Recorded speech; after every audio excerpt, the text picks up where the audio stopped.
Hey guys, thanks for tuning in to another video on ForgottenWeapons.com. I'm Ian McCollum, and I'm here today at Morphy's with a very cool rifle. Well, actually a musket. This, straight out of the American Revolution, is a French model of 1717 wall gun, or Rampart gun. It's a smoothbore flintlock musket, 78 caliber, quite large, and we actually used a surprising number of these in the American Revolution, including this one. And it's one thing to think, when you think about the American Revolution, you think Brown Bess muskets and Pennsylvania long rifles, but not everyone actually got top-of-the-line, current production, modern firearms. There was a lot of old surplus leftover stuff that the colonies acquired and used in the American Revolution, just like we see, frankly, you see it in Ukraine today. The Ukrainians need whatever guns they could get. The American revolutionaries could use whatever guns they could get, and so contracts were signed wherever possible to get surplus, obsolete arms. Now in this case, it's a contract with the French. Silas Deane and Benjamin Franklin were over in France, negotiated a purchase, because the French had a bunch of these things lying around and they really did not need them anymore. Now, the 1717 pattern was actually the first standard European long arm that was formally defined, formally standardized, adopted by the French, of course, and they made two different versions of these guns. They made an infantry rifle and they made a Rampart gun. And the difference was a little bit of weight, about 20% in weight, a change in bore diameter. The standard infantry rifle was 69 caliber, the Rampart gun was 78 caliber, and this was intended for defending fortifications primarily. So it was set up to not use a bayonet. It would be fired off of fortified walls, and it was larger so that it could take a larger powder charge and have a longer effective range to help defend, again, to defend a fortification, to prevent people from being able to set up artillery out of rifle range or out of musket range, and be able to bombard a fortification. Well, the French made like 40,000 of these 1717 pattern guns, and then they followed it on not that much later with a 1728 pattern of both infantry rifle and wall gun. Fast forward to 1777, it's more than 60 years later, it's exactly 60 years later, these guns are obsolete for the French. They've moved on to newer, better stuff. What are they going to do with these? Well, hey, here come the Americans who have not a lot of money, but have some money, and they want to use them to shoot at the British. Well, heck, that's basically what all French arms at that point were designed to do in the first place. So yeah, we'll sell them cheap to the Americans, and they can use them to shoot at the English in the new colonies. So, in total, something like 14,000 of these at least came into the US. There was a batch of 12,000 that arrived in April of 1777, another 1,500 arrived in January of 1778, and they were put to good use by the American forces. So let's take a closer look at this. Let me show you a few of its features. There's not a lot going on here, but there is some cool stuff. All right, so here's the most important part. This is the lock plate. The Rampart guns use the same design as the standard 1717 pattern muskets, just bigger. So this is about 7¼ inches long. It's about 3/4 of an inch longer than the standard infantry musket lock plate. And it's chunky. Like, you got big, durable components here. Of course, flint, the frizzen, the pan. It's a very simple system. Cock that back.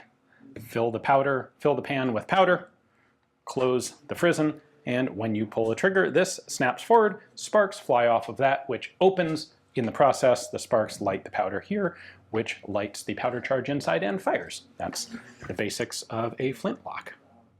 We have a couple of IFC marks, one on the lock plate here, a little crown on the C, and a second one up on the top of the barrel. That is the mark of one Jean Fournier. He was in charge of the Charleville arms manufacturing plant, the French arsenal at Charleville, during the beginning of the 1700s and oversaw production. So that's the French production approval mark.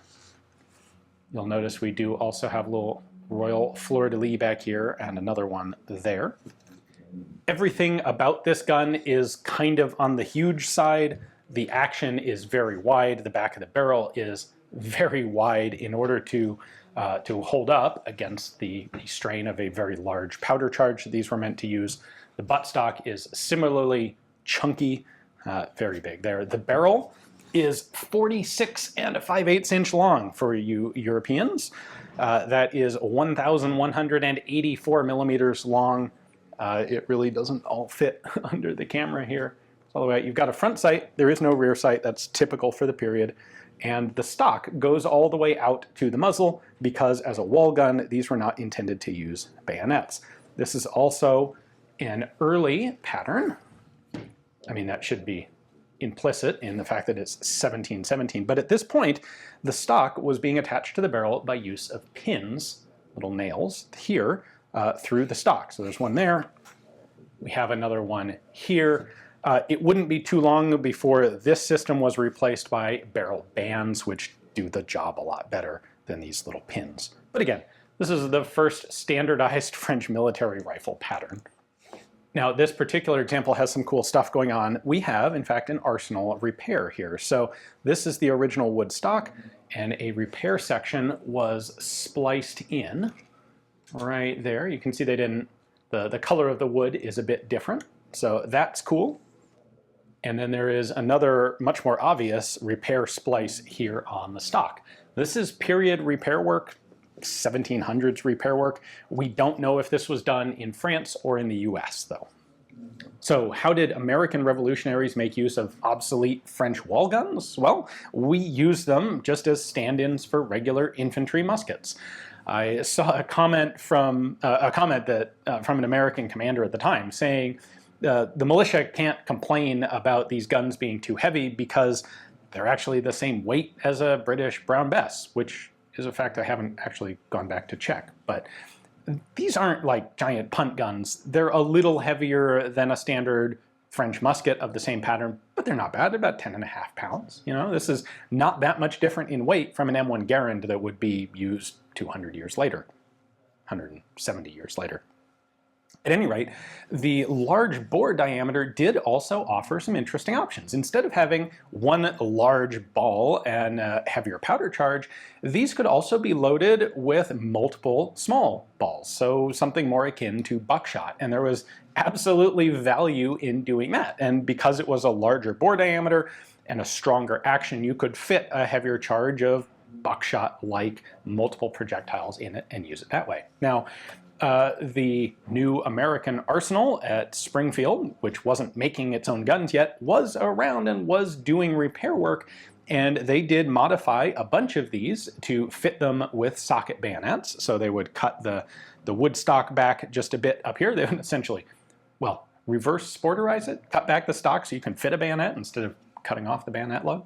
Anyway, some of them were fitted with socket bayonets to really be stand-ins for infantry muskets. Some of them were used in this configuration without bayonets, and then some of them were just in gnarly, nasty, bad condition and ended up essentially rotting away in warehouses. That's kind of the nature of cheap surplus guns that are obsolete. You know, the whole batch comes in and you take the best ones and make the best use of them that you can, but there's always going to be some scrap that doesn't get used. So very, very cool to get a chance to take a look at this one. Authentic American Revolutionary War firearms are quite old at this point.